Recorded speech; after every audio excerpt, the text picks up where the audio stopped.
Hello. Hey, everybody. Welcome to another amazing week of Case Files with Kat. And Ashley. Yeah. Got it right? I got it right. Woo. I'm surrounded by the cats. He was over here a minute ago, like when we, messed up a second ago. It's because I was feeding the cat. But, We all just messed up. We don't normally even try to do a take two, but we had to. We didn't even get as far into the episode as we would normally get. The cat. So sad. Anyway, how's your week? I'm just tired. This rain doesn't help either. It's so dark outside. I know. At my office, the thunder and the rain hits, the thunder shakes the building. Oh, and it does. The rain hits the window, and it just makes me so tired. Just the sound of it. Oh, I just want to sleep. I know my boss's office, when it's raining really hard, it's just like this wonderful noise machine where I would want to go to sleep. I've also been trying not to drink coffee or energy drinks. It's been a few weeks. And so when it's raining like this, I'm like, oh, I could just go to sleep. And then I'm like, I'm extra tired because I don't want to drink the caffeine. I'm trying to do a tolerance break. You're trying to, what is that? I was drinking so much coffee every day, and so I just wasn't getting the effects anymore because my tolerance was through the roof. I was just getting the anxiety. You could just drink a pot of coffee and be like, I could go to sleep. I could just drink a pot of coffee and just I could do energy drinks and just go to sleep. Wow. And so it wasn't always like that. And so I'm just chilling out for a little bit so I can kind of lower that a little bit. Yeah, that's because when I've done this before and I just drink coffee, it's like I'm on crack. It's crazy. I get so much done. So I just try to take that little breaks every now and then to That's okay. lower. That's smart. I get that. I mean, spending so much money on it for it to just do nothing. Anyways. That doesn't. So you're doing two things. You're killing two birds with one stone. Saving some money and lowering your tolerance a little bit. So I mean, that's crazy that you could drink so much coffee. Really testing my abilities and my self-control because I've been thinking about coffee all freaking day. Let's talk more about coffee. Do you want me to put a pot on for you? I'm just kidding. Starbucks just came out with their s'mores, and I know we're not all big Starbucks fans, but damn if that s'mores one isn't good. And so I've been thinking about it. Yeah, the cold brew one. It's pretty good. pretty good. I see the games are multiplying. They're having babies. I played a really fun card game over the weekend. I want Jason, the wizard, to know that I did not pinpoint any increase in games, but there's a bag over here. You can just see. You guys, if you could just see this room. And that bag I think is full of games too. Well, I played this really fun one. It's Power Hungry Pets. It's it goes with Exploding Kitten. It's like a add-on, not an add-on. I think but we like have a variation of it. I think we have that. Well, let me tell you what. That's a fun game. It's very. Well, let me tell you what. It's so fun because it's never the same game. You've got to be so strategic. Well, we've been solving ER emergencies. I think we should just have our own board game podcast. I know. Sorry, guys. Totally derailed the podcast per usual, but I'm just impressed with all the games every time I come over. One day we'll get a video podcast going and everyone can see the madness that is this room. Anyways, what was the ER stuff? Oh, it's just like it's sort of like solving a murder, but someone's coming into the ER and you have to order tests and you have to find out, based on their reading their medical chart, reading the patient interview, things like that. So it's so funny because we'll go doctor. But because I've gone to the doctor so much, I'm like, oh, well, you definitely need to have a urine test for that. Well, I started playing this game because we went to I don't know if you know where we are, has been to the Celtic Cross Meadery. No. It's in Dickinson, and it's this little hole in the wall meadery. What's a meadery? They make their own meads, like Like a butcher shop? like wine, like meads. Like mead. Yeah. Sorry. With a D. Yeah. Okay. Yeah. So they make their own wines, and they do like flights and stuff. It's really cool. Anyways, they do Dungeons and Dragons like 4 times a month. They have board games. Oh, wow. But anyways, they have really good meads. And I had that, like, hadn't played the board game before, but we got it at some, like, I think a bin store or something for like $2. But it was one of the most fun card games I have played in a really long time. I think we have that game, but I don't see it, but I'm pretty sure that we have it. Anyways, okay. Sorry. Yeah. I'm done talking about games. I'm done talking, actually. It's not my story. It's not your story tonight. So, okay. So last week, Ashley. Yes. You gave us a little true crime history lesson. Yeah. Much appreciated. So I wanted to do the same, but not like in a cool way like you did. Oh my God. Okay. I'm just going to go like way back. Okay. This is by far the oldest crime that I've covered. Oh, okay. I don't know if it's the oldest you've covered, but I think pretty sure it's the oldest I've covered. But it really fascinated me. I watched a PBS documentary about it. Mostly because the 2 men at the center of this were so striking looking. And it was one of those like click on it based on like I clicked the book. Yeah. I judged it by the cover, right? Yeah. I clicked on it. I just saw it was a true crime documentary and I just watched it. Yeah. So I was hooked. It was very interesting. The crime itself is very straightforward. There's not a lot of twists and turns in the investigation or anything. But at the same time, it was called the crime of the century. Oh. And mostly because of how it was defended in court. And it became the third ever trial of the century. Oh. So really, yeah. So it really made people think about crimes and punishments. Even to this day, it's something that's talked about in law schools and such, mainly because of the argument from the lawyer. So let me just get into it. All right. This is the story of a murder of a young boy named Robert or Bobby Franks. He was 14. He was a 14-year-old student from Chicago who was murdered on May 21st, 1924. Wow. So I'm going way back. Yeah. By 2 teenagers named Nathan Leopold and Richard Loeb. Have you heard of them before? I don't think so. If you look up the picture, Nathan Leopold and Richard Loeb. Very striking. Very it's those old sepia photos, very, very striking looking. And so just by the eyes, you're like, ooh, I want to hear about what they did. So you have to try to put yourself, if you can, into this place and time. It's 1924, Chicago. The city, it's booming. It's the roaring 20s. I just loved the fashion from this time. I loved it. There's the jazz. There was the speakeasies. Well, there was organized crime. I mean, this Al Capone is just beginning to rise. The wealthy families of Chicago are building enormous mansions all along Lake Michigan, while immigrants and laborers are starting to just fill these crowded neighborhoods.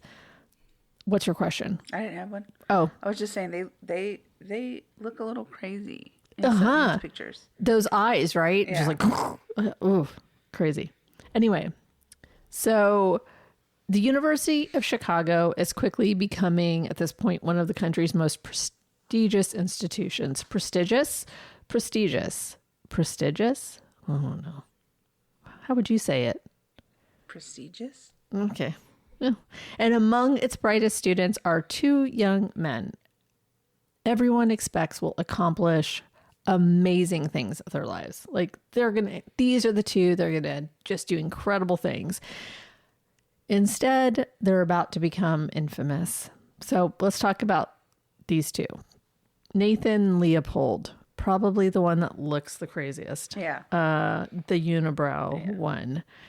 So Nathan was born in 1904 to an extremely wealthy family. At the time, it was said that his family was worth $4 million in 1924, which is, yes, Damn. yes, which is over like $150 million today. Like, not poor. Yeah. And even back then, that just seems crazy. That just seems crazy. You know, inflation be damned. 4 million is still a lot of money right now. Like, like that's still a good chunk. So his father, Nathan F. Leopold Sr., made his wealth as a successful paper box manufacturer. Oh, okay. I know.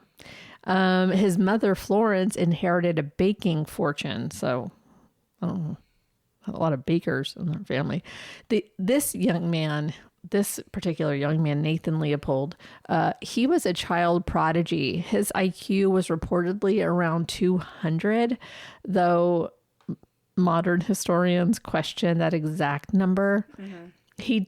He graduated from college early. He spoke several languages. He was a bird expert. I mean, he published scientific papers before he was an adult. Yeah. Oh, wow. Okay. Not a dum-dum. He was quiet. He was socially awkward. He was obsessive.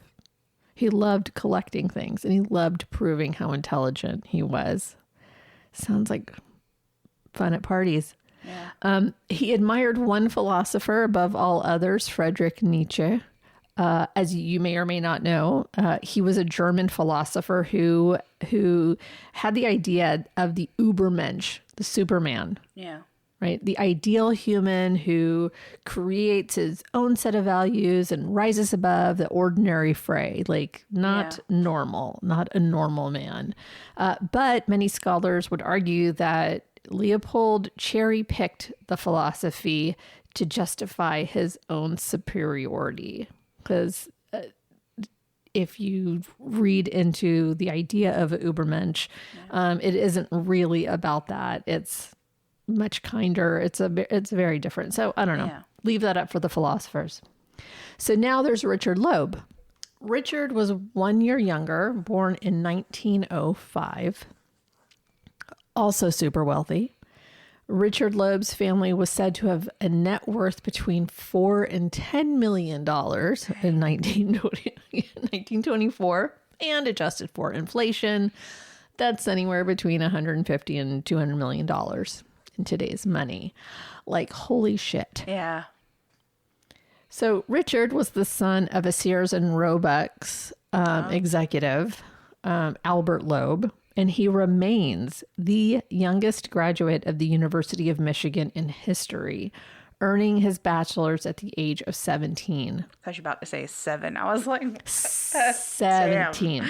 No, he graduated. I mean, it's still crazy. He graduated high school at 14 and had his bachelor's at 17. Wow. Yeah.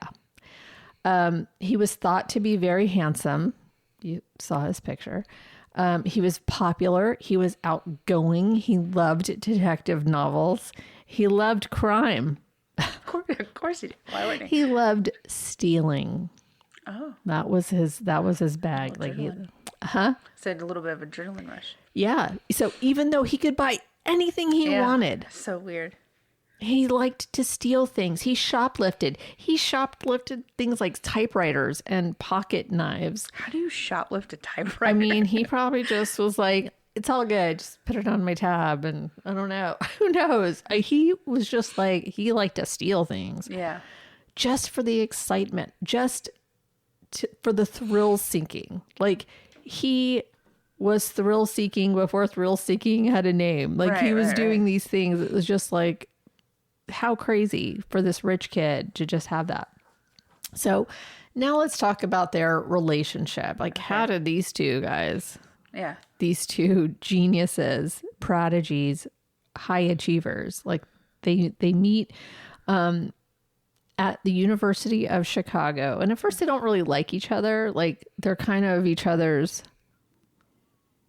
competition, right? Okay. Another kid who graduated early from high school and graduated early from college. Like here's another kid just like me, you know, Who's and also rich. who's also rich. And then it was also all of a sudden like, wait a minute. Kind of have a lot in common in certain ways, Yeah. you know? That I would think being that you wouldn't have that much in common with other people Right. at the college. Like you'd have less in common with other people than you would with this guy. Initially, they were sort of like competition, but, you know, both being wonderkind at all. But they soon realized that they were a lot alike and then quickly became inseparable. Eventually, the teenagers would become lovers. Oh, interesting. Nathan Leopold had an inkling early on in life that he would say to his therapist that he was a homosexual, though he wished he wasn't. He would have relationships with women or have sex with women because that was what you were supposed to do. Yeah. But it wasn't for enjoyment. It was like, this is what I'm supposed to be doing. Yeah. And Richard Loeb, on the other hand, also was having sex with women because he was supposed to, but he found that he got more sexual gratification from his crimes. Weird. From stealing? From stealing. Okay. Like, that's what made his blood churn, you know? It's almost asexual. Yeah. You know, he's almost asexual. But here was this fellow student who adored him. Yeah. Like really worshiped him. And he was like, okay, like I'm cool with, I like being adored and having all this attention, but I want to steal things. And so there was a sort of pact, like, okay, Loeb, you don't really want to have sex with me that often. So how about I'll do a crime, and for every crime we have an encounter. What a weird arrangement. I'm sorry. I do crimes with you if you will continue a relationship with me. Yeah. Got it. Okay. Well. But they could hang out and they could be around each other. Like they spent a lot of time together. Yeah.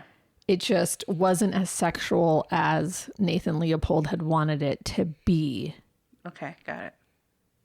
Right? So he was kind of like, oh, yeah, I got to get some.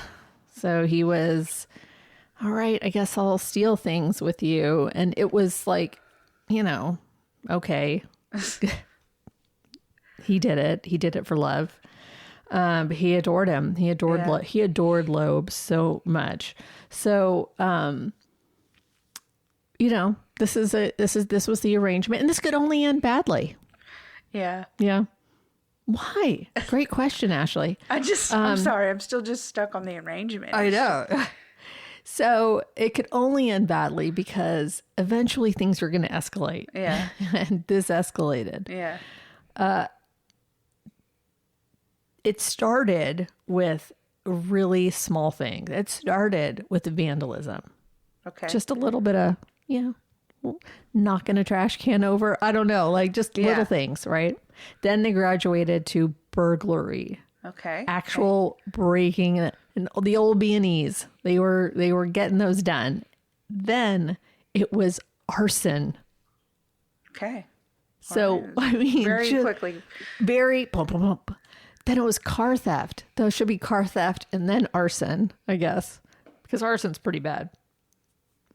But nothing was enough anymore. And eventually they wanted something bigger. I wish I had rich people problems. You know, this is like, it's scary how privileged these two were. Not to say that there wasn't a history in their life, you know. So they wanted to do something unforgettable because remember, they were Ubermenschens. They were Supermen. Yeah. Right. They knew that they could commit the perfect crime. Oh. They just knew. They just knew because they're so smart. But you know, when I tell you how this crime comes to pass, you're just going to be like, what? They didn't think about shit. Like they didn't they did not problem solve. They did not really, they did not think about the possibilities of things happening. Like they were just like, we're going to do it. And they did it. Like, this is how this, like, there's like, it's, why plan? Why have any conversations about planning if this was the execution of it? Okay. You know, it's like, don't even admit to that you did any planning because it's pretty bad. So Loeb reportedly suggested murder, not for revenge, not for money, obviously, not because they hated anybody, simply because they wanted to see if they could. So they spent hours, months planning. No, they didn't. They went over how to dispose of a body, how to collect a ransom. So they're going to kidnap, kill, and then collect a ransom? But what was the point of asking for a ransom in the first place? They wanted money. They had millions. I don't understand. I guess I just don't understand their reasoning for this. Okay. I get it. They're just. What did I say? They're not. Okay. They just adrenaline. I got it. They even talked about how to avoid leaving any evidence, which is rich. They really believed they were so fucking smart that the police would never catch them. I mean, just famous last words, right? So they considered multiple victims, but never settled on any. Okay. So one day they were like, okay, part one, we're going to go rent a car. Okay, so they go rent a car, having still not decided on a victim. Oh. But they're doing step one. Got it.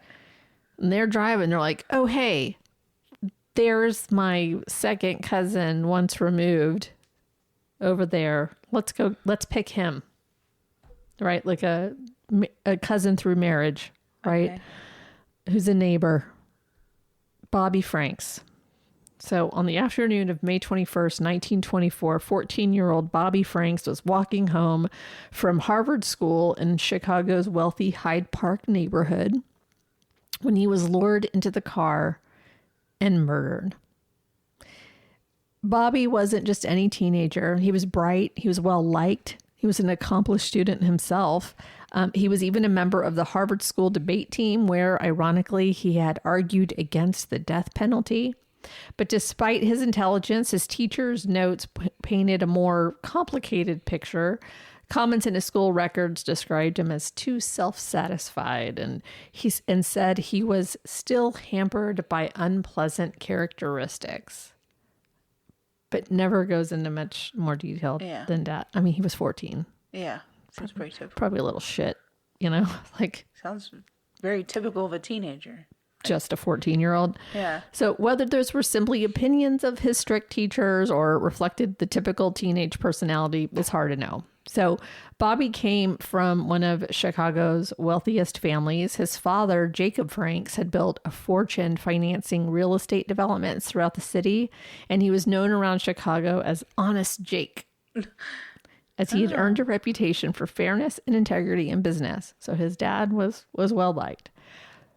Bobby was familiar with one of the men who would ultimately take his life. He knew Richard Loeb through family and social circles. The two had played tennis together on the Loeb family's private courts, and they were even distant cousins, but he was completely unaware of the deadly plan that he was now a part of when he got into that car. I mean, this kid was smart. He was athletic. He loved baseball. And he was an absolutely random choice. Wrong place, wrong day. And that's worth emphasizing. There was nothing Bobby did. He wasn't targeted because of anything personal. He simply became convenient. He was the first kid they saw and they thought they could take. because he was smaller than them. So Richard Loeb and Nathan Leopold rented a car, and when they saw Bobby, they called him over and offered him a ride home. Inside the rented car, one of them strikes Bobby with a chisel. Several blows. They suffocated him, and he dies before reaching their disposal site. So they drive south. They hide his body inside of a drainage culvert near Wolf Lake. They pour hydrochloric acid on his face and his genitals, hoping to prevent identification. But it doesn't work. They're not as smart as they think they are. So even though Bobby is already dead, like we mentioned before, they continue with this kidnapping, ransom ridiculousness. They call his family and they demand $10,000. That's a lot. Yeah. Now. Yeah. It's a lot. They even mail ransom instructions. The kid is dead. But before the ransom can even be completed, everything falls apart. Everything falls apart. They assumed that they had thought of everything except for human error, their own human error. There was something else near Bobby Franks when his body was discovered, and it was a pair of glasses. Like glasses, eyeglasses. Yeah. Just near his body. And that's the clue. Those eyeglasses. Because they weren't ordinary eyeglasses. They were this rare hinge design that only one optometrist made in the city. And so they go and ask to see who has purchased it. And they're thinking maybe it's going to be a lot of people. There's 3. 2 of them weren't even in town. And so the third one was Nathan Leopold. I just say this is very thorough work for 1924. So much more thorough than some of the future. I know. It's like, but anyways, continue. Sorry. Yeah, I mean, very good. Go ahead, Chicago PD. So they belong to Nathan Leopold. And so when they go to confront Leopold, he's like, oh, I must have dropped them while I was birding. Sounds plausible, right? I mean, he is an avid birder. That's what he... Huh? Well, didn't they put him in like a pipe thing? Like, what did they put him in? A culvert near Wolf Lake, but he could have been birding right there. Okay. Sure. Except who bird watches near a body? I don't know. Oh, yeah. I must have dropped them right by that freshly dead body. Like, it seems very strange. Like that, like they weren't that smart. So investigators keep digging. Other evidence. They rented a car. The typewriter matches the ransom notes, the typewriter font. Same exact whatever. There's witnesses. There's contradictory alibis. They couldn't even get their own story straight. Their story begins collapsing.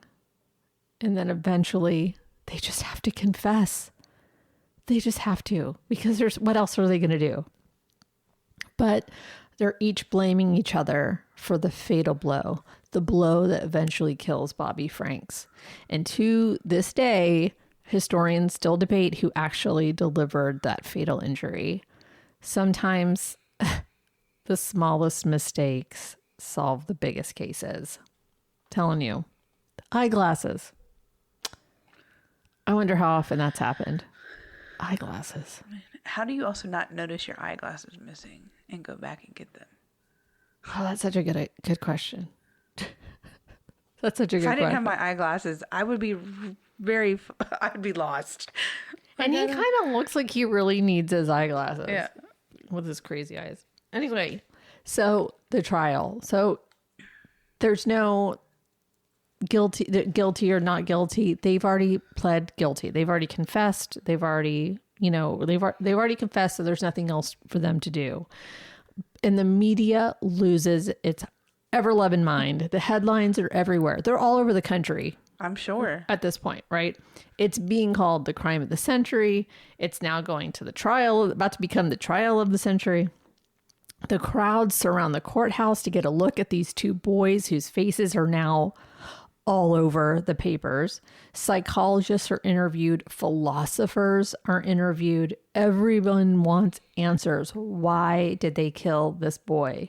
How could these two extremely privileged geniuses kill just for entertainment? I don't necessarily know that this was the crime of the century. Maybe in 1924, two young boys doing what they did. Yeah, I guess. You know, I mean, they really,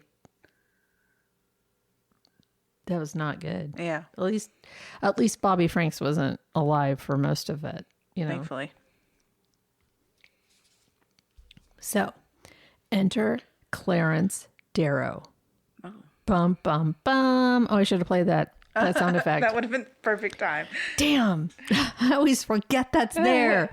Okay. So already he is, at this time, Clarence Darrow is already the most famous defense attorney. He was already a super famous defense attorney, and he was a social reformer. He was famous for representing the underdogs of society in super publicized trials. Okay. He was fiercely opposed to the death penalty, which is why he took this case on. He took on those lost causes and earned a reputation as the, quote, attorney for the damned. Oh, shit. Yeah. He agrees to represent both of these young men. But he knows one thing. If this goes before a jury, they're dead. See, Illinois allowed execution. So instead, he enters guilty pleas. And that seemed counterintuitive, right? At the time, people were like, what? That's strange. But here's why. Because he entered a guilty plea, there's no jury. Oh. Now all he has to do is worry about sentencing. So he only has to convince the judge and not 12 men, one man, not 12, not to sentence them to death. Oh, shit. He seems like the genius. He seems like the genius. Yeah. But he's fiercely opposed to the death penalty. Yeah. And he's like, it really bothered him that these two boys could be hung in the gallows, you know? And he just, even though they did what they did? Even though they did what they did. And I'll get into more, of that. So since only a judge determines the punishment, his brilliant strategy was to go about it this way. Now, all Darrow has to do is just convince him, right? So he goes into this trial, and this trial had it all. It lasted for 32 days. The state's attorney presented 88 witnesses. Oh my God. 88. The defense didn't need to prove innocence, right? But they had their own set of witnesses, like the psychiatrists that came forward and things like that. He just needed to show the judge that there were mitigating circumstances that should be taken into consideration. These were two boys, he argued, who, although had it all, were neglected and abused sexually and emotionally. Richard Loeb was sexually abused by his governess when he was a young child. What is a governess? Like a nanny. Oh, okay. Like a nanny. Okay. Yeah. And like his parents didn't even show up. They weren't even in court for him. Right? It was his brother and somebody else. Yeah. Like, how do you not even show up for your kid? The other one was, just neglected and in an emotional way. And so you're just so smart that maybe people don't feel like they need to bother with you much. Like, you'll be fine. Yeah. Like, you're going to be fine. And they weren't really given the tools that they needed.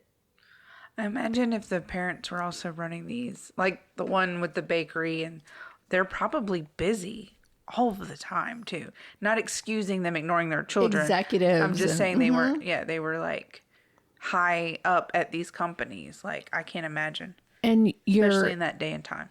Money doesn't solve everything. Yeah. You know, so there are still unhappy families who are rich. Yeah. We all know that. And so what Darrow was trying to show was that these kids, although they were rich, they weren't exactly living these perfect lives. Yeah. Up until this moment.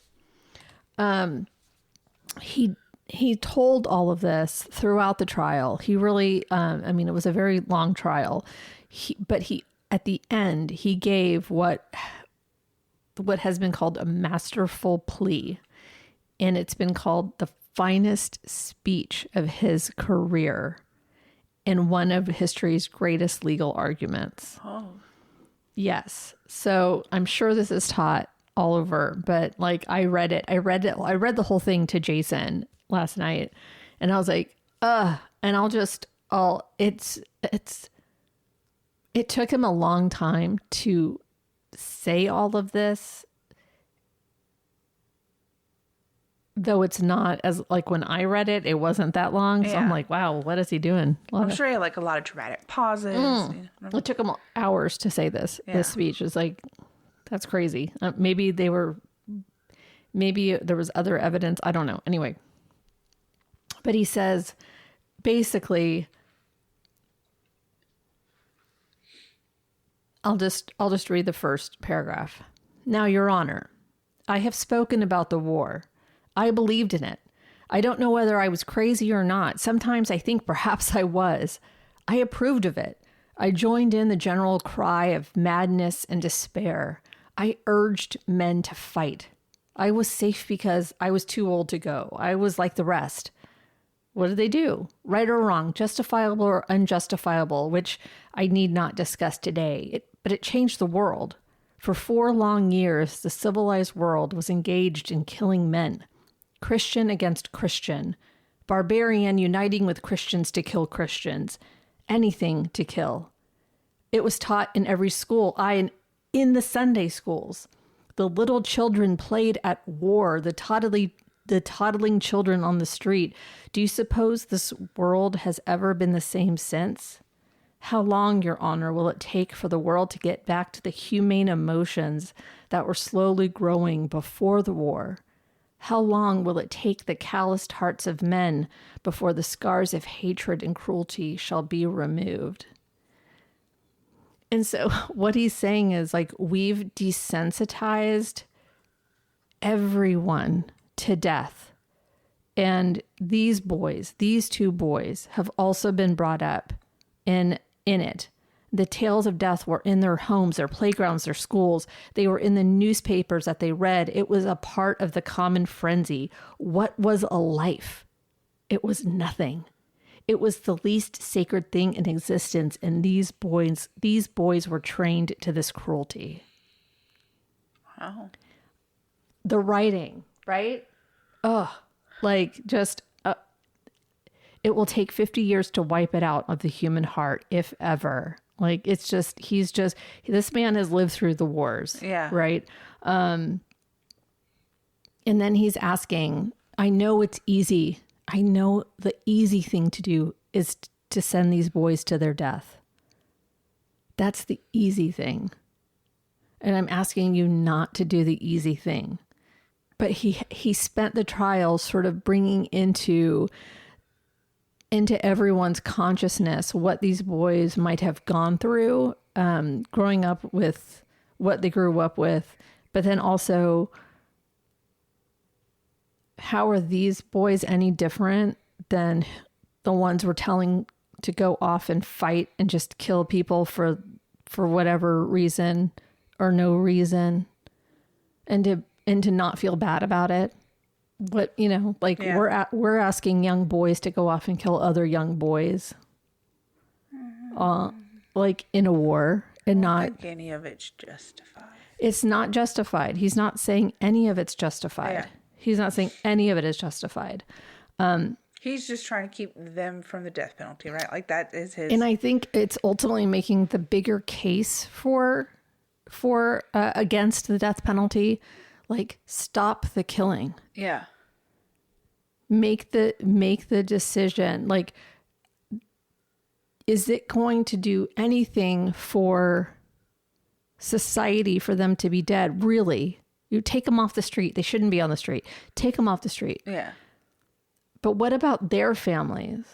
Don't their families, like, doesn't anybody else get to be taken into consideration? They have nothing to look forward to in prison. Is that not enough? Like, why do we need to just keep killing? Yeah. I put the link to the whole speech. It's worth reading. I am not a proponent for the death penalty. I don't think that it's done. I don't think it's like executed fairly. So I'm not pro death penalty. Obviously if this were my child, I'd probably want to be the executioner. Like, I get it. I am for it if they can 100% prove the person did it. There's been too many innocent people who they found out afterwards or Yes. like last minute.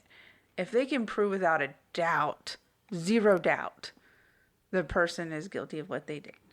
I feel there are cases where it's warranted. If it's gone through the justice system and a jury says you've done it without a doubt and therefore you deserve, it's really hard. You can't, it's just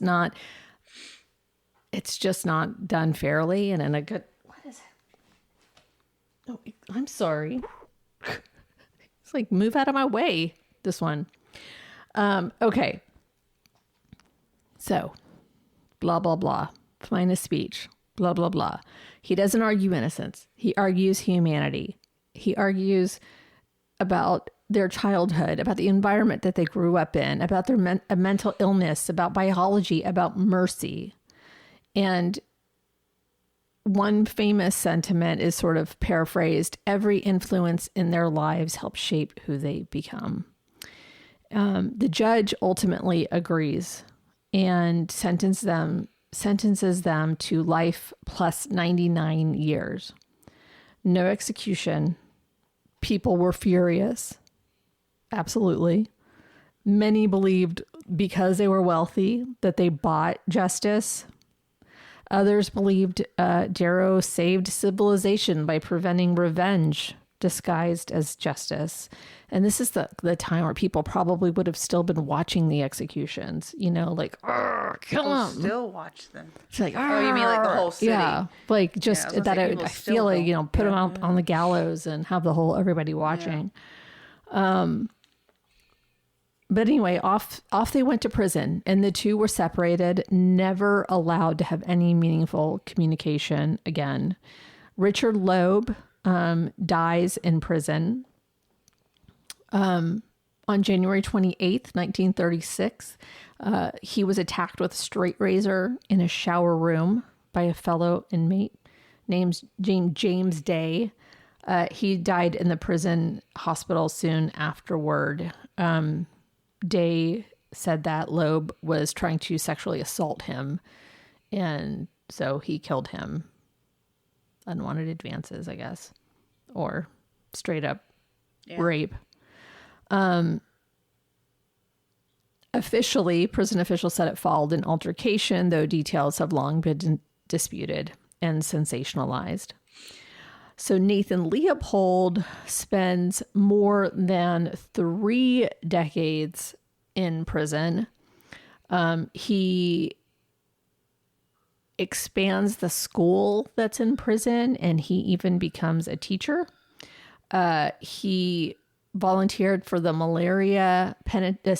Stateville Penitentiary malaria study. So he was deliberately inoculated with malaria pathogens and subjected to several experimental malaria treatments, which is, for science. He also works in the prison hospital for a long time. He studies birds while he's in prison. He was basically a model prisoner. He eventually became eligible for parole and was released in 1958. And he moves to Puerto Rico and worked in medical research and charitable efforts. And he lived a very quiet life and died in 1971. He gave one interview after his release, and he said, "This is the last time I or this case will ever make the headlines ever again." And that was true. He just wanted to be done with it. So I'll finish this by bringing back the reason for the story in the first place, which is Bobby Franks. Can't forget Bobby Franks. Because so much of history remembers Leopold and Loeb. Shit, even Darrow in his speech. It remembers the relationship of the two young men. The psychology of it all, the philosophy of it all, the trial, right? But Bobby Franks was the victim. He was only 14. He was in the wrong place, the wrong time.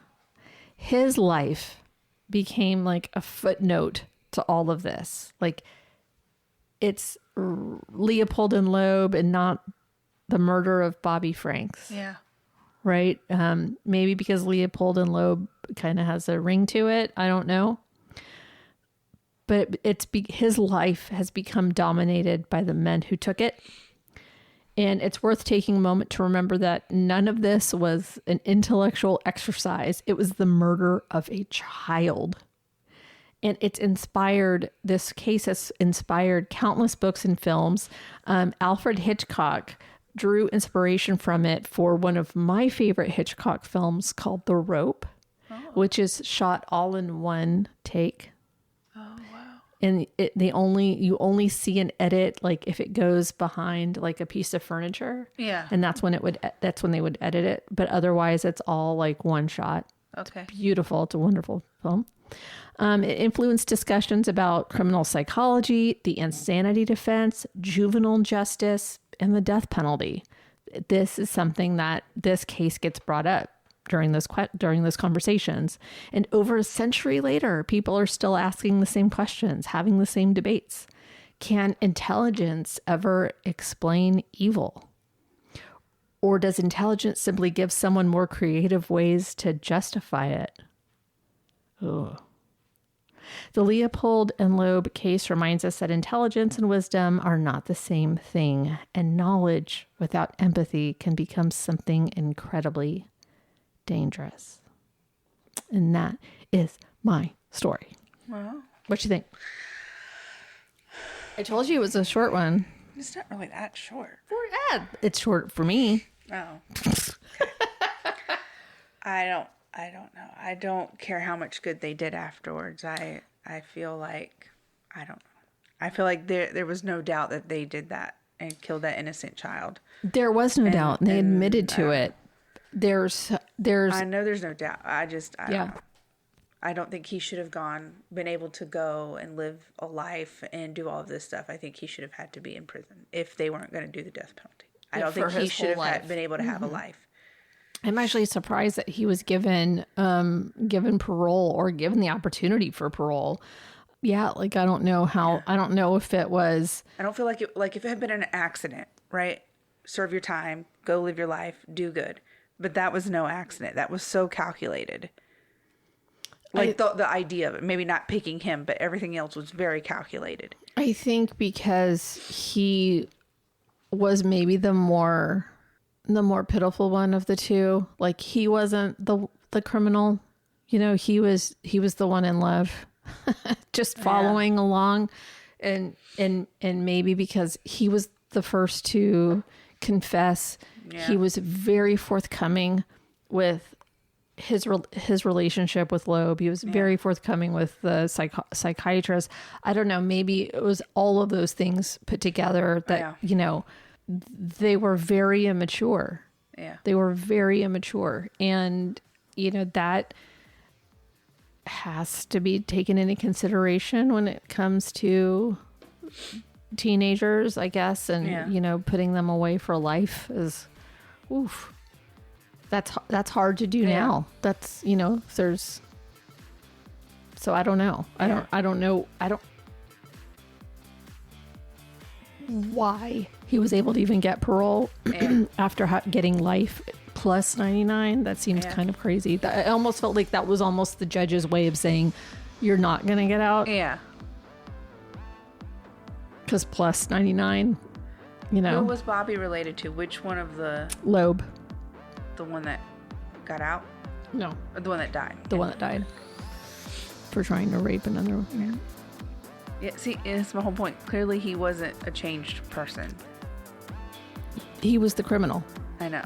He was the criminal. He was the one that, like, Leopold would have never committed crimes. Yeah. Right? Like, he wouldn't have been the one to commit crimes. He just wanted to have a boyfriend. And he just thought Richard Loeb was hot shit.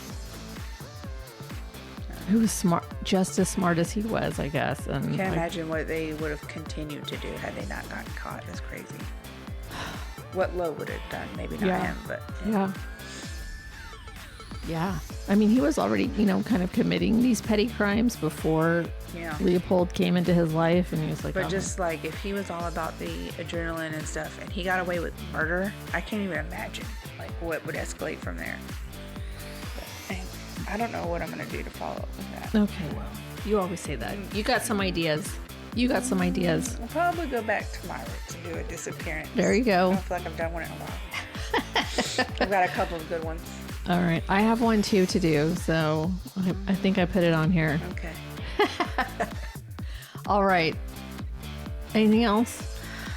No. I'm ready for bed. Yes, she is. She's over here falling asleep, y'all. I'm so tired.